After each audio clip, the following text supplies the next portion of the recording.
आज मैं उस व्यक्ति के कमरे में मौजूद थी जिससे मैं हद से ज़्यादा नफरत करती थी, जिसको मैंने दावे से कहा था कि मैं मर जाऊंगी लेकिन तुम जैसे घटिया व्यक्ति से शादी नहीं करूंगी। लेकिन किस्मत के खेल भी अजीब होते हैं। आज मैं उसके नाम की ही सेज सजाए बैठी हुई थी। आज वो मेरे नसीब में लिख दिया गया था। मुझे यकीन नहीं आ रहा था कि आज मेरी किस्मत ने मेरा किस तरह से मजाक उड़ाया है। मेरे सारे सपने एक ही पल में टूट कर चकनाचूर हो गए थे। अपने होने वाले हमसफ़र को लेकर मैंने ढेर सारे सपने अपनी आंखों में सजाए हुए थे। हर लड़की का सपना होता है कि उसका हमसफ़र केयरिंग हो, उसके साथ वफादार हो, मजबूत कैरेक्टर का मालिक हो, हमेशा अपनी पत्नी की इज्जत करने वाला हो। यही सब कुछ मैंने भी अपने होने वाले हमसफ़र के बारे में सोचा था कि मेरा पति ऐसा होगा, मेरा पति वैसा होगा। मैं शहजादियों की तरह अपनी ज़िंदगी गुजारूंगी। मेरी आने वाली ज़िंदगी बहुत बेहतरीन होगी। मैं अपने पति के साथ एक खूबसूरत ज़िंदगी बिताऊंगी। लेकिन वो सब कुछ मिट्टी में मिल गया था, क्योंकि मेरे मोहल्ले का ही बदमाश मेरी ज़िंदगी में लिख दिया गया था। मुझे नहीं मालूम कब मैं उसकी आंखों में आ गई थी और उसने मुझसे मोहब्बत कर ली थी। मैं नहीं समझ पा रही थी ये कैसी मोहब्बत थी। पहली नज़र की मोहब्बत पर मुझे कभी भी यकीन नहीं था। पहली नज़र की मोहब्बत मोहब्बत नहीं होती बल्कि हवस होती है, मेरा ये मानना था। लेकिन मैं नहीं जानती थी कि वो व्यक्ति मुझसे गन पॉइंट पर शादी कर लेगा। मैं अभी इन सभी बातों के बारे में ही सोच रही थी कि अचानक ही वो दरवाज़ा खोलकर कमरे में दाखिल हुआ था। उसकी आवाज़ से मैंने एकदम ही होश की दुनिया में वापस पलट आई थी। उसके आने की आहट महसूस करके मेरे दिल में नफ़रत की एक तेज़ लहर उठी थी। जी चाहा उसकी जान ले लूं या फिर खुद को ही ख़त्म कर लूं। वो लोफर टाइप का लड़का जिससे मुझे हमेशा से ही चिढ़ महसूस होती थी, आज मेरा पति बना बैठा था। मैंने नफ़रत भरी नज़र उठाकर उसकी तरफ देखा था। अब भी उसका वही हुलिया था, लंबे लंबे बाल जो उसके कंधों तक आ रहे थे, हाथों की उंगलियों में ढेर सारी अंगूठियां पहने, गले में न जाने कौन कौन सी मालाएं डाल रखी थीं, तेज गहरे रंग की शर्ट पहने। उसे देखकर ही मेरे शरीर में एक झुरझुरी सी आ गई थी। वो मेरे सामने खड़े होकर कह रहा था, क्यों बुलबुल, कहा था ना कि तू मेरी कैद में ही आएगी। तू क्या समझी थी कि मैं तुझसे शादी नहीं कर सकता? देख, हमेशा हमेशा के लिए मैंने तुझे अपनी कैद में जकड़ लिया है। तेरी ही भलाई थी अगर तू पहले मेरी बात मान लेती। तुझसे कहा था ना मैंने, एक रात के लिए मेरा बिस्तर गर्म कर दे, लेकिन तूने मेरी बात नहीं सुनी, अपनी मनमानी की। अब तू हर रोज़ मेरे बिस्तर पर मेरे साथ मौजूद होगी, मेरी रातें रंगीन करेगी। उस बदमाश की ऐसी बाहियात बातें सुनकर मेरा खून खौलने के लिए काफ़ी था। मैंने उस दरिंदे की आंखों में देखा जहां मुझे सिर्फ और सिर्फ हवस नज़र आ रही थी। मैंने उसकी तरफ देखते हुए गुस्से की हालत में कहा कि तुम जैसे घटिया इंसान से मैं मरकर भी रिश्ता नहीं बनाऊंगी। नफ़रत है मुझे तुम जैसे इंसानों से। तुम क्या समझते हो? तुमने मुझसे शादी कर ली तो तुमने मैदान जीत लिया है। मैं तुम्हें बताऊंगी कि मैं क्या चीज़ हूँ। तुम चाह कर भी मेरे शरीर को मेरी मर्जी के बिना हासिल नहीं कर सकते। मेरी बात सुनते ही उसने एक जोरदार कहकहा लगाया था। कहने लगा, हर पंछी कैद में आने के बाद इतना ही फड़फड़ाता है जितना कि तुम फड़फड़ा रही हो। वैसे अब भी समय है, मेरी मोहब्बत को स्वीकार कर लो, रानी बनाकर रखूंगा तुम्हें मेरी जान। कहते कहते उसकी आंखों में एक नशा सा उतर आया था, साथ ही साथ उसकी आवाज़ भी नशीली हो गई थी। वो मेरी तरफ बढ़ने लगा। मैं उसके इरादे भांप गई थी और उसके इरादे भांप कर मेरा दिल कांप उठा था। उसने इसीलिए तो मुझसे शादी की थी कि वो मुझे हासिल करना चाहता था, और आज की रात उसे पूरा हक हासिल था कि वो मेरे साथ जो चाहे कर सकता था। लेकिन मैं मरकर भी उसकी इच्छा को पूरा नहीं कर सकती थी। ये इरादा मैं अपने घर से ही करके चली थी और पूरी तैयारी के साथ चली थी कि मैं उस गंदे और गिरे हुए घटिया इंसान को अपने शरीर को एक उंगली भी नहीं लगाने दूंगी। मेरे हाथ में इस समय एक ब्लेड मौजूद था जो मैंने अपनी मुट्ठी में दबाया हुआ था। मेरी पकड़ उस ब्लेड पर और भी मजबूत हुई थी। वो धीरे धीरे मेरी तरफ कदम बढ़ा रहा था। मैंने कहा, वहीं रुक जाओ। अगर मेरी तरफ एक और कदम बढ़ाया तो अच्छा नहीं होगा। ये कहते हुए मैंने वो ब्लेड अपने हाथ की नस पर रख लिया था। मेरे हाथ में ब्लेड देखकर और मेरी हरकत को देखकर कुणाल भौचक्का रह गया था। कहने लगा, ये क्या हरकत है? छोड़ो उसे, तुम्हें लग जाएगी। मैंने कहा, अगर मेरी तरफ एक भी कदम बढ़ाया तो मैं ये ब्लेड अभी के अभी अपनी नस पर चला दूंगी। उसे लगा था शायद मैं उसे सिर्फ डराने के लिए ऐसा कह रही हूँ। उसने अपने कदम रोके नहीं थे, लेकिन इससे पहले कि वो मेरे और पास आता, ब्लेड मैंने अपनी नस पर चला दिया था। खून का एक फव्वारा था जो छूट गया था। मेरा बहता खून देखकर कुणाल हड़बड़ा गया था। वो जल्दी से मेरे पास आया। मैंने कहा, दूर हो जाओ मुझसे। अगर तुमने मुझे हाथ भी लगाया तो मैं दूसरे हाथ की नस भी काट दूंगी। वो जल्दी से हड़बड़ाकर मुझसे पीछे हुआ था। कहने लगा, अच्छा मैं तुम्हें हाथ नहीं लगाऊंगा, लेकिन तुम प्लीज़ वो ब्लेड नीचे फेंक दो, तुम्हें लग जाएगी। और देखो कितना खून बह रहा है, मुझे देखने दो तुम्हें कितनी लगी है। प्लीज़ मैं तुम्हें हाथ नहीं लगाऊंगा, लेकिन वो ब्लेड फेंक दो। वो इतना ज़्यादा डर गया था जैसे उसने अपने सामने मौत देख ली हो। हालांकि मौत तो मेरे सामने खड़ी हुई थी। खून तेजी से मेरे हाथ से बह रहा था, लेकिन ब्लेड अब भी मेरे हाथ में था। मैंने उसे छोड़ा नहीं था, बल्कि अब ब्लेड मेरे दूसरे हाथ में था और अब मैं दूसरे हाथ की कलाई पर ब्लेड रखे हुए थी। मैंने कहा, अगर तुमने मेरे करीब आने की कोशिश भी की तो मैं। खून तेजी से बहते देखकर कुणाल की हालत ख़राब थी। वो मेरे पास भी नहीं आ सकता था, क्योंकि उसे पता था अगर मैं एक बार ये हरकत कर सकती हूँ तो दूसरी बार भी कर सकती हूँ, और अगर वो मेरे करीब नहीं आता तो एक हाथ की नस से मेरा सारा खून निकल जाता और मैं मर सकती थी।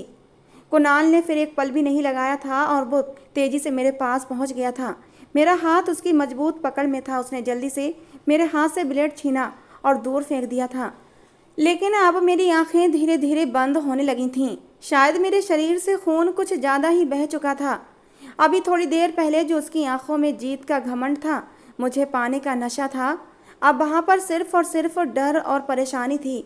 मैंने उसकी आंखों में देखा और उसे जताने वाले अंदाज में बोली थी, कहा था ना तुमसे कि तुम कभी भी मुझे मेरी मर्जी के बिना छू नहीं सकते।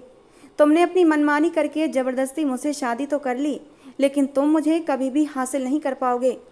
मैं और भी कुछ कहना चाहती थी, लेकिन मेरी हालत अब और कुछ बोलने के लिए गवारा नहीं कर रही थी। और फिर धीरे धीरे मेरी आंखें बंद होने लगी थीं और देखते ही देखते मैं ज़मीन पर गिरने वाली थी। लेकिन इससे पहले ही उसने मुझे अपनी बाहों के हवाले कर लिया था। आखिरी बार जब मेरी आंखें बंद होने वाली थीं, तब मैंने उसके चेहरे पर अपने लिए डर देखा था, परेशानी देखी थी, और उसके बाद मैं बेहोश हो गई थी। मेरी आंखें अस्पताल के कमरे में ही खुली थीं। वो मेरे पास ही चेहरे पर चिंता सजाए बैठा हुआ था। मैंने उसे एक नज़र देखा। मैं तो समझी थी कि मैं अब बच नहीं पाऊंगी, लेकिन बदकिस्मती से मैं बच गई थी। मुझे होश में आते देखकर वो फौरन ही मेरे पास आने की कोशिश करने लगा था, लेकिन मैंने हाथ के इशारे से उसे रोक दिया था। मेरे रोकने पर वो फौरन ही अपनी जगह पर खड़ा हो गया था और मुझे चिंता से देखते हुए कहने लगा, हर्षा तुम ठीक तो हो ना? कहीं तुम्हें कोई तकलीफ़ तो नहीं हो रही? मुझे हैरानी हो रही थी कि मोहल्ले का ये बदमाश मेरे लिए इतना चिंता क्यों कर रहा है। मैंने उसकी तरफ देखा और उसे गुस्से से झिड़कते हुए कहा था, तुम्हारे पास मेरा हालचाल पूछने का कोई हक नहीं है। यहाँ से दूर हो जाओ, वरना मैं फिर से अपने आप को ख़त्म कर लूँगी। मैं एकदम दीवानी सी हो गई थी और ख़ुद को नुकसान पहुँचाने के लिए इधर उधर कुछ ढूंढने लगी थी। मैं खुद को नुकसान पहुँचाने लगती इससे पहले ही उसने मेरे हाथों को मजबूती से पकड़ लिया था। मेरी ओर देखते हुए कहने लगा, हर्षा तुम चाहती हो ना कि मैं तुम्हें तुम्हारी मर्जी के बिना हाथ न लगाऊं? तो मैं तुमसे वादा करता हूं कि मैं तुम्हें तुम्हारी मर्जी के बिना कोई भी रिश्ता नहीं बनाऊंगा, लेकिन मैं तुम्हें छोड़ भी नहीं सकता, क्योंकि मैं तुमसे प्यार करता हूं। तुम मेरे जज्बातों से अभी अवगत नहीं हो। मेरा विश्वास करो हर्षा, मोहब्बत करता हूं तुमसे। मैंने कहा, ये कैसी मोहब्बत है तुम्हारी? तुमने मेरी इज्जत को रौंद कर रख दिया है। सब लोग मेरे ऊपर उंगलियां उठा रहे थे कि ज़रूर मैंने ही तुम्हारी हिम्मत बंधाई होगी। मेरी तरफ से इशारा पाकर ही तुम मुझसे शादी की जिद लिए बैठे हो। तुमने मेरे माँ बाप की इज्जत को दो कौड़ी का करके रख दिया है। मैं किसी से नज़रें मिलाने के काबिल नहीं रही। मेरे सारे सपने तुमने चकनाचूर कर दिए हैं। ये मोहब्बत नहीं, सिर्फ हवस होती है, और अपनी हवस मिटाने के लिए तुमने मुझे हासिल किया है। क्या तुमने नहीं कहा था कि शादी से पहले एक रात के लिए मैं तुम्हारे पास आ जाऊं? ये कौन सी मोहब्बत का रूप है तुम्हारा? मेरी बात सुनकर कुणाल नज़र चुरा गया था। कहने लगा, मैं मानता हूँ कि उस समय मैं गलत था, लेकिन तुम मुझे अच्छी लगती थी। मैं तुम्हारे साथ टाइम बिताना चाहता था, और उस समय मेरा नेचर यही था कि जो भी लड़की मुझे पसंद आती थी मैं उसे इस्तेमाल करके छोड़ देता था, और यही मैं तुम्हारे साथ भी करना चाहता था। लेकिन मुझे नहीं पता था तुम मेरे दिल की गहराइयों में कहीं उतर गई हो। तुम्हारे साथ मेरा रिश्ता एक रात का नहीं, बल्कि 7 जन्मों का रिश्ता है मेरा और तुम्हारा। पूरी ज़िंदगी तुम्हारे साथ बिताना चाहता हूँ हर्षा। प्लीज़ मुझे समझने की कोशिश करो, मेरी मोहब्बत को समझने की कोशिश करो। मैंने कहा, समझने की कोशिश तो तुम करो। तुम जैसे घटिया इंसान के साथ मैं एक पल भी नहीं रह सकती, और तुम पूरी ज़िंदगी की बात करते हो। जो मेरे साथ रात रंगीन करके मेरी इज्जत को नीलाम करके मुझे छोड़ देना चाहता था, वो आगे मेरी इज्जत को क्या सुरक्षित रख पाएगा। वो कहने लगा, प्लीज़ हर्षा, पुरानी बातों को दोहराकर मुझे शर्मिंदा मत करो। वो मेरी गलती थी और मैं इस बात पर शर्मिंदा हूँ। मैंने तुमसे ये बात कही थी, लेकिन बाद में मैंने तुमसे शादी के लिए भी कहा था और तुमने मेरी ऑफ़र को ठुकरा दिया था, और मैं तुम्हें किसी भी कीमत पर खोना नहीं चाहता था, इसीलिए मैंने तुमसे ज़बरदस्ती शादी की है। लेकिन प्लीज़ खुद को चोट मत पहुंचाओ। मैं तुमसे वादा करता हूँ कि तुम्हारी मर्जी के बिना तुम्हें उंगली भी नहीं लगाऊंगा, लेकिन प्लीज़ मुझसे दूर भी मत हो। मैं तुम्हें छोड़ नहीं सकता। मुझे थोड़ा सा समय दे दो। अगर तुम्हें मेरे प्यार पर भरोसा हो जाए तो मेरा हाथ थाम लेना, वरना खुशी खुशी मैं तुम्हें आज़ाद कर दूंगा। और जब जब तुम्हें मेरे प्यार पर यकीन आ जाएगा, तब मैं तुमसे हर रिश्ता तुम्हारी मर्जी के साथ बनाऊंगा। लेकिन जब तक मैं तुमसे दूर हूँ, जब तक तुम चाहो, लेकिन खुद को तकलीफ़ मत देना। मैं तुम्हें दुख और परेशानी में नहीं देख सकता। उसकी बातों में, उसकी आंखों में सच्चाई साफ नजर आ रही थी, लेकिन इस समय मैं उस घटिया आदमी की बातों में बिल्कुल भी नहीं आ सकती थी। मैंने कहा, ठीक है, मैं तुम्हारी बात मानने के लिए तैयार हूँ। तुम मेरी मर्जी के बिना मुझे हाथ भी मत लगाना, और मैं भी तुम्हें कुछ समय देने के लिए तैयार हूँ। लेकिन ध्यान रखना, 4 महीने हैं तुम्हारे पास, और इन 4 महीनों के बाद मैं तुम्हें छोड़कर चली जाऊँगी, और तुम मुझे तलाक देने में कोई भी देर नहीं लगाओगे। बताओ, डील डन है। जब तक मैं नहीं कहूँगी तब तक तुम मेरे पास नहीं आओगे, और अगर तुमने मेरे पास आने की कोशिश भी की तो याद रखना, मैं खुद को ख़त्म कर लूँगी। मेरी इतनी सी बात मान लेने पर ही उसकी आंखों में चमक आ गई थी। कहने लगा, हर्षा, मैं तुमसे वादा करता हूँ कि तुम्हारी मर्जी के बगैर तुम्हें नहीं छूँगा। मैंने भी सुकून से अपनी आंखें मूंद ली थीं। वो कुछ देर तक मुझे देखता रहा और फिर बाहर चला गया था। मैं इतना तो समझ गई थी कि वो मेरी मोहब्बत में दीवाना हो गया है, लेकिन मैं उसको अपने काबिल नहीं समझती थी। वो गली का लोफर बदमाश लड़का मेरे काबिल था ही नहीं। उसने मेरी पूरी ज़िंदगी तबाह कर दी थी। धीरे धीरे मेरा दिमाग मेरे अतीत में जा रहा था। मेरे मास्टर्स के पेपर होने वाले थे, लेकिन जिस तरीके का कोहराम उसने मेरे घर आकर मचाया था, उसके बाद से मेरे भाइयों ने मेरी पढ़ाई छुड़वा दी थी। मुझे आज भी याद है कि मैं कितनी खुशहाल ज़िंदगी अपने घर में जी रही थी। मैं अपने माँ बाप की लाडली थी, अपने भाइयों की गुड़िया रानी थी। सब लोग ही मुझे बहुत प्यार करते थे, क्योंकि मैं अपने घर की इकलौती लड़की थी। मेरी माँ मुझे घर की लक्ष्मी कह कहकर थकती नहीं थी, जबकि मेरे पापा भी मुझसे बहुत प्यार करते थे, मुझ पर जान छिड़कते थे। लेकिन एक दिन सब कुछ बदल गया था, क्योंकि मैं कुणाल नाम के बदमाश की निगाहों में चढ़ गई थी। ये हमारे ही मोहल्ले का गुंडा बदमाश था। गली के नुक्कड़ पर अपने कुछ आवारा लोफर दोस्तों के साथ बैठा रहता था। कोई भी काम धंधा भी नहीं करता था, बस आने जाने वाली लड़कियों को छेड़ता रहता था। मैंने तो अपना रास्ता ही बदला हुआ था। मैं उस रास्ते से जाती ही नहीं थी जिस रास्ते पर कुणाल बैठा करता था, क्योंकि मैं जानती थी जिस तरीके का वो घटिया आदमी है, वो कुछ भी कर सकता है। मेरे पापा ने भी मुझसे कहा था कि बेटा, उस रास्ते से मत जाना जहाँ पर वो लोफर लड़का बैठता है, और मैं अपने पापा की हर बात को माना करती थी, और ये बात भी मैंने मानी थी। एक दिन मैं अपनी दोस्त टीना के साथ कॉलेज से आ रही थी कि अचानक से मेरे पाँव में मोच आ गई थी। जिस रास्ते से मैं आती जाती थी वो लंबा रास्ता पड़ता था। मजबूरी में मैंने शॉर्टकट ले लिया था जहाँ पर कुणाल बैठा करता था। मेरा दिल बहुत परेशान था। दिल ही दिल भगवान से प्रार्थना भी कर रही थी कि काश आज वो लड़का वहाँ पर न बैठा हो। आज पहली बार मैंने अपने पापा की बात नहीं मानी थी, लेकिन मेरी मजबूरी थी, क्योंकि मुझसे बिल्कुल भी चला नहीं जा रहा था। वो नुक्कड़ हमारे घर से ही करीब था, लेकिन आराम से हम लोग जल्दी ही वापस घर पहुंच सकते थे, इसीलिए मैं उसी गली से निकल आई थी। मैं जल्दी जल्दी अपने घर तक पहुंच जाना चाहती थी, इसीलिए मैंने टीना से कहा कि जल्द से जल्द यहाँ से निकल चलते हैं। लेकिन थोड़ा आगे बढ़ने पर ही मेरा दिल धक से रह गया था, जब वो लड़का अपने कुछ दोस्तों के साथ वहीं गली में बैठा हुआ था। न जाने किस बात पर वो लड़के जोर जोर से हंस रहे थे। मैं टीना का सहारा लेकर जैसे ही उस रास्ते से गुजरने लगी, अचानक ही उसके एक आवारा दोस्त ने हमें छेड़ने की कोशिश की थी, क्योंकि उन लोगों का तो काम ही यही था। लेकिन कुणाल ने उसे रोक दिया था। वो बस टकटकी बांधे मुझे ही देखे जा रहा था, लेकिन मैंने नफरत से अपना मुंह उसकी तरफ से मोड़ लिया था और टीना का सहारा लेकर मैं घर चली आई थी। कुणाल मुझे दूर तक घूरता रहा था क्योंकि मैं उसकी नज़रों को अपनी पीठ पर महसूस कर सकती थी और उसी दिन से मेरी पूरी ज़िंदगी बदल गई थी। कुणाल का कहना था कि मैं उसे अच्छी लगती हूँ, वो मुझसे मोहब्बत कर बैठा है। अब वो हर वक्त मेरा पीछा करता रहता था। मैं कॉलेज जाती तो मेरे पीछे पीछे कॉलेज आता, जब मैं कॉलेज से घर आती तब भी मेरे पीछे पीछे मेरे घर तक आता था।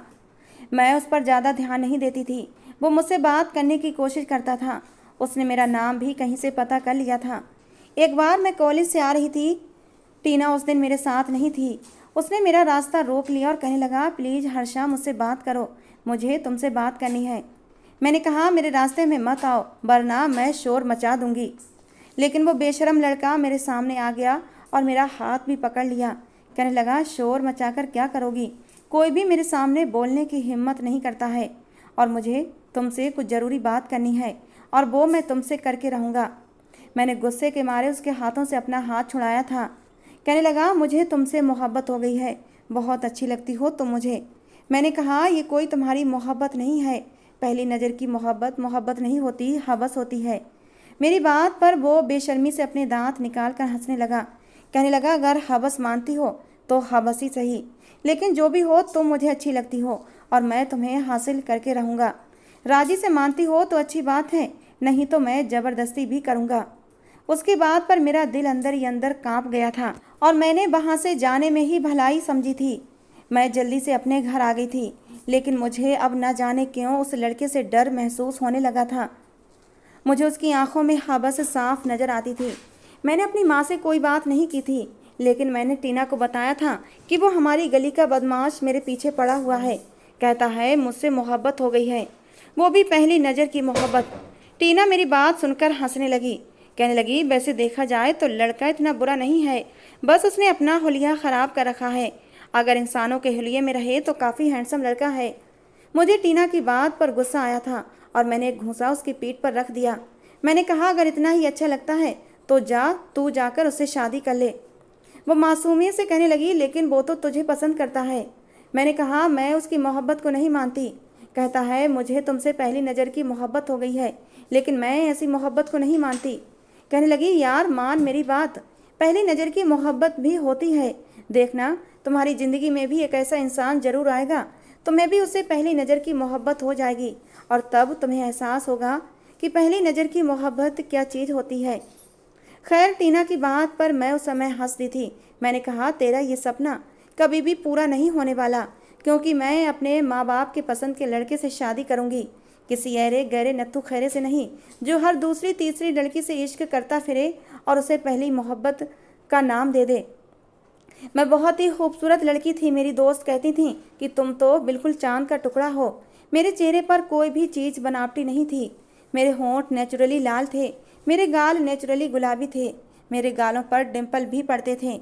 आंखें ऐसी बड़ी बड़ी और काली कि इंसान उनमें डूब जाए और उन बड़ी बड़ी आंखों पर लंबी घनी पलकों की झालर थी, काले लंबे घने बाल। मेरी खूबसूरती को जो एक बार देख लेता मेरा दीवाना हो जाता था और शायद मेरी खूबसूरती ही कुणाल को घायल कर चुकी थी। अगले दिन जब मैं कॉलेज जाने लगी तो कुणाल अब मेरी वाली गली में ही बैठा हुआ था। आज उसका हुलिया कुछ सुधरा हुआ लग रहा था। मैं हैरान हुई थी कि उसने अपनी जगह क्यों बदल ली, लेकिन मैं उसे निगाह बचाकर चली गई थी। कॉलेज से जब वापस आई तब भी वो उसी रास्ते पर बैठा हुआ था। मुझे गुस्सा आया, लेकिन मैं गुस्से के अलावा कुछ कर भी नहीं सकती थी, क्योंकि मैं उस जैसे घटिया इंसान के मुंह लगना ही नहीं चाहती थी, क्योंकि वो आवारा बदमाश लड़का कुछ भी कर सकता था। खैर, समय अपनी रफ्तार के अनुसार गुजर रहा था, सब कुछ रूटीन के अनुसार चल रहा था, लेकिन उस दिन जो कुछ भी मेरे साथ हुआ मेरे होश उड़ाने के लिए काफ़ी था। मेरी पूरी ज़िंदगी बदल गई थी उस हादसे के बाद। उस दिन मैं घर पर अकेली थी कि जब मेरे घर के दरवाजे पर दस्तक हुई थी। मैंने गेट खोला तो सामने ही कुणाल खड़ा हुआ था।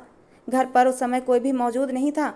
मम्मी पापा किसी रिश्तेदार की शादी में गए हुए थे और मेरे दोनों भाई भी अपने अपने काम पर थे। कुणाल को मैंने सामने खड़ा देखा तो मैं एकदम से घबरा गई थी। मेरे दिल की धड़कनें तेज हुई थीं।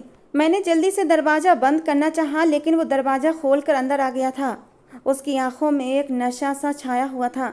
अंदर आते ही उसने दरवाज़ा अंदर से बंद कर लिया था।